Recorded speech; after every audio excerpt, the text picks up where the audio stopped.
ನಮಸ್ಕಾರ.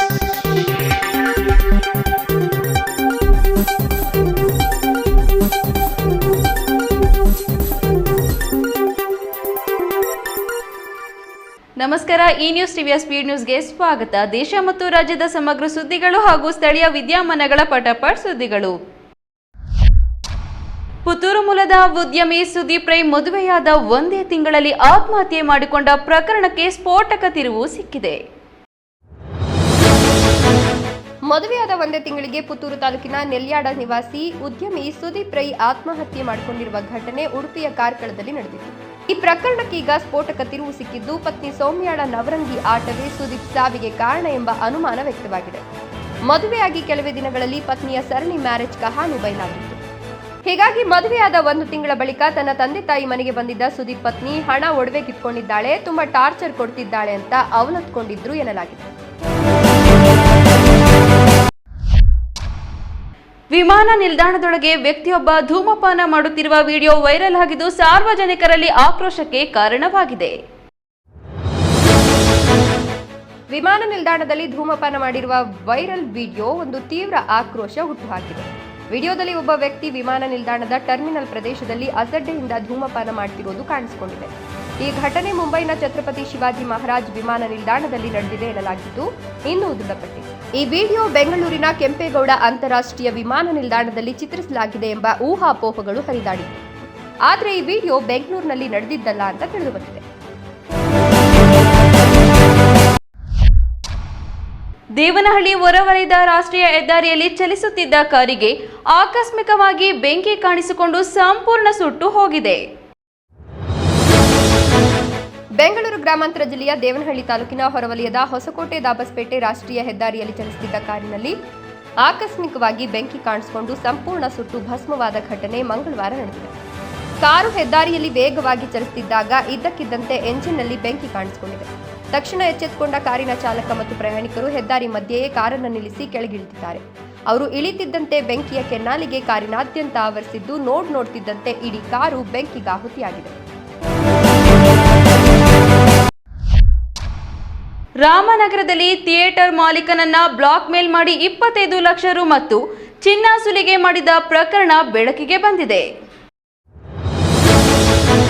ರಾಮನಗರದಲ್ಲಿ 52 ವರ್ಷದ ಥಿಯೇಟರ್ ಮಾಲೀಕರಿಗೆ 5 ಮಹಿಳೆಯರು ಬ್ಲಾಕ್ ಮೇಲ್ ಮಾಡಿ 25 ಲಕ್ಷ ರೂಪಾಯಿ ನಗದು ಮತ್ತು 500 ಗ್ರಾಂ ಚಿನ್ನ ಸುಲಿಗೆ ಮಾಡಿದ್ದಾರೆ. ಮದುವೆಯ ಪ್ರಸ್ತಾಪದ ನೆಪದಲ್ಲಿ ಪರಿಚಯಿಸಿಕೊಂಡು ನಂತರ ಸುಳ್ಳು ಅತ್ಯಾಚಾರ ಆರೋಪದ ಬೆದರಿಕೆ ಹಾಕಿ ಹಣ ವಸೂಲಿ ಮಾಡಿದ್ದಾರೆ. ಸಂತ್ರಸ್ತರು ಈಜೂರು ಪೊಲೀಸ್ ಠಾಣೆಯಲ್ಲಿ ದೂರು ದಾಖಲಿಸಿದ್ದು, ಆರೋಪಿಗಳ ವಿರುದ್ಧ ಪ್ರಕರಣ ದಾಖಲಾಗಿದೆ. ಮಂಡ್ಯ, ಕೋಲಾರ ಮತ್ತು ರಾಮನಗರದಲ್ಲಿ ನಡೆದ ಪ್ರತ್ಯೇಕ ರಸ್ತೆ ಅಪಘಾತಗಳಲ್ಲಿ 3 ವರ್ಷದ ಬಾಲಕಿ ಸೇರಿ 2 ಮೃತಪಟ್ಟಿದ್ದಾರೆ. ಮಂಡ್ಯ, ಕೋಲಾರ ಮತ್ತು ರಾಮನಗರದಲ್ಲಿ ನಡೆದಿರುವ ಪ್ರತ್ಯೇಕ ರಸ್ತೆ ಅಪಘಾತಗಳಲ್ಲಿ 3 ವರ್ಷದ ಬಾಲಕಿ ಸೇರಿ 2 ದಾರುಣವಾಗಿ ಮೃತಪಟ್ಟಿದ್ದಾರೆ. ಒಟ್ಟು 12 ಮಕ್ಕಳಿಗೆ ಸಣ್ಣ ಪುಟ್ಟ ಗಾಯಗಳಾಗಿದ್ದು ಆಸ್ಪತ್ರೆಗೆ ದಾಖಲಿಸಿ ಚಿಕಿತ್ಸೆ ನೀಡಲಾಗಿದೆ. ಕೋಲಾರ ಜಿಲ್ಲೆ ಶ್ರೀನಿವಾಸಪುರ ತಾಲೂಕಿನ ಅಟ್ಟಗಲ್ ಕೆರೆ ಕಟ್ಟೆ ಬಳಿ ಟೆಂಪೋ ಡಿಕ್ಕಿಯಾಗಿ ಬೈಕ್ನಲ್ಲಿದ್ದ 3 ವರ್ಷದ ಬಾಲಕಿ ಮೃತಪಟ್ಟಿದ್ದಾರೆ. ಕೃತ್ಯ ರೆಡ್ಡಿ ಸ್ಥಳದಲ್ಲೇ ದುರ್ಮರಣ ಹೊಂದಿದ್ದು, ಬೆಂಗಳೂರಿಗೆ ತರಕಾರಿ ತಲುಪಿಸುವ ತರಾತುರಿಯಲ್ಲಿ ಟೆಂಪೋ ಚಾಲಕನ ಅತಿ ವೇಗದ ಚಾಲನೆಯೇ ಅಪಘಾತಕ್ಕೆ ಕಾರಣ ಎನ್ನಲಾಗಿದೆ. ಬೈಕ್ನಲ್ಲಿದ್ದ ಯುವಕರಿಬ್ಬರಿಗೂ ಸಣ್ಣ ಪುಟ್ಟ ಗಾಯಗಳಾಗಿದ್ದು, ಗಾಯಾಳುಗಳಿಗೆ ಶ್ರೀನಿವಾಸಪುರ ಆಸ್ಪತ್ರೆಯಲ್ಲಿ ಚಿಕಿತ್ಸೆ ನೀಡಲಾಗಿದೆ. ರಾಯಲಕೋಟೆ ಪೊಲೀಸ್ ಠಾಣಾ ವ್ಯಾಪ್ತಿಯಲ್ಲಿ ಘಟನೆ ನಡೆದಿದೆ.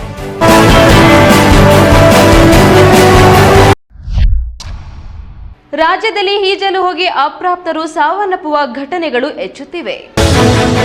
ಬೇಸಿಗೆ ರಜೆ ಶುರುವಾಗಿದೆ. ಅದರ ಬೆನ್ನಲ್ಲೇ ರಾಜ್ಯದಲ್ಲಿ ಕೆಲ ಕಹಿ ಘಟನೆಗಳು ಸಂಭವಿಸುತ್ತಿವೆ. ಕೆರೆಗಳಲ್ಲಿ ಈಜಲು ಹೋಗಿ ಅಪ್ರಾಪ್ತ ಬಾಲಕರು ಸಾವನ್ನಪ್ಪುತ್ತಿದ್ದಾರೆ. ನಿನ್ನೆ ಯಾದಗಿರಿಯಲ್ಲಿ ಕೃಷಿ ಹೊಂಡದಲ್ಲಿ ಈಜಲು ಹೋಗಿದ್ದ 4 ಮಕ್ಕಳು ಜಲಸಮಾಧಿಯಾಗಿವೆ. ಅದೇ ರೀತಿಯಾಗಿ ಇಂದು ಬೆಳಗಾವಿ, ಗದಗ, ಚಿತ್ರದುರ್ಗ ಮತ್ತು ತುಮಕೂರಿನಲ್ಲೂ ಘಟನೆಗಳು ಸಂಭವಿಸಿವೆ. ಈಜಲು ತೆರಳಿದ್ದ 2 ಬಾಲಕರು ನೀರು ಪಾಲಾದ ಘಟನೆ ಜಿಲ್ಲೆಯ ಹುಕ್ಕೇರಿ ತಾಲೂಕಿನ ಹಳೆಗುಡಗನಕಟ್ಟಿ ಗ್ರಾಮದ ಬಳಿಯ ಹಿಡಕಲ್ ಡ್ಯಾಂನ ಹಿನ್ನೀರಿನಲ್ಲಿ ನಡೆದಿದೆ. ಕೃಷ್ಣ ಖಾನಾಪುರ ಮತ್ತು ಪ್ರಜ್ವಲ್ ಗೋಕಾಕ್ ಮೃತ ಬಾಲಕರು. ಯಮಕನಮರಡಿ ಪೊಲೀಸ್ ಠಾಣಾ ವ್ಯಾಪ್ತಿಯಲ್ಲಿ ಕೇಸ್ ದಾಖಲಾಗಿದೆ. ಚಾಮರಾಜನಗರದಲ್ಲಿ ಕಾಡಾನೆಗಳ ಹಾವಳಿ ಹೆಚ್ಚಾಗಿ ರೈತರ ಬೆಳೆಗಳಿಗೆ ಹಾನಿಯಾಗಿದೆ.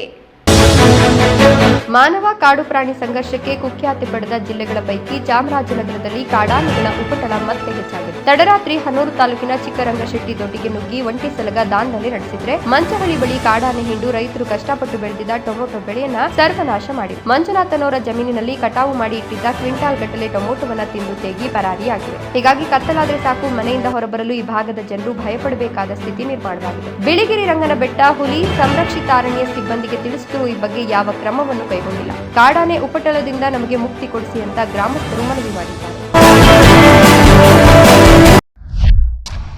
ದಾವಣಗೆರೆ ದಕ್ಷಿಣ ಕ್ಷೇತ್ರದ ಟಿಕೆಟ್ ವಿಚಾರವಾಗಿ ಕಾಂಗ್ರೆಸ್ ಒಳಗೆ ಭಿನ್ನಾಭಿಪ್ರಾಯ ಹೆಚ್ಚಾಗಿದೆ. ದಾವಣಗೆರೆ ದಕ್ಷಿಣ ಕ್ಷೇತ್ರದಿಂದ ಮುಸ್ಲಿಂ ಮುಖಂಡ ಸಾದಿಕ್ ಪೈಲ್ವಾನ್ ಅವರಿಗೆ ಟಿಕೆಟ್ ನೀಡಬೇಕು ಅಂತ ಸಚಿವ ಜಮೀರ್ ಅಹಮದ್ ಖಾನ್ ಬಿಗಿಪಟ್ಟು ಹಿಡಿದರು. ಈ ಸಂಬಂಧ ಸಚಿವ ಎಸ್ ಮಲ್ಲಿಕಾರ್ಜುನ್ ಆಕ್ಷೇಪ ವ್ಯಕ್ತಪಡಿಸಿದ್ದು ಬಹಿರಂಗವಾಗಿ ಜಮೀರ್ ಅಹಮದ್ ಖಾನ್ಗೆ ಏಕವಚನದಲ್ಲಿ ನಿಂದಿಸಿದೆ. ಇದು ಮುಸ್ಲಿಂ ಸಮುದಾಯದ ಆಕ್ರೋಶಕ್ಕೆ ಕಾರಣವಾಗಿದೆ. ಇನ್ನೊಂದೆಡೆ ತಮ್ಮ ಸಮುದಾಯಕ್ಕೆ ಟಿಕೆಟ್ ಕೈತಪ್ಪಿದ್ದರಿಂದ ಜಮೀರ್ ಅಸಮಾಧಾನಗೊಂಡಿದ್ದು ಚುನಾವಣಾ ಪ್ರಚಾರದಿಂದ ದೂರ ಇದ್ದಾರೆ. ಇನ್ನೊಂದೆಡೆ ಅವರ ಅಭಿಮಾನಿಗಳು ಹಾಗೂ ಮುಸ್ಲಿಂ ಸಮುದಾಯದವರು ಪ್ರಚಾರಕ್ಕೆ ಜಮೀರ್ ಅಹಮದ್ ಖಾನ್ ಅವರನ್ನ ಕರೆಸಿ ಅಂತ ಆಗ್ರಹಿಸಿದ್ದಾರೆ.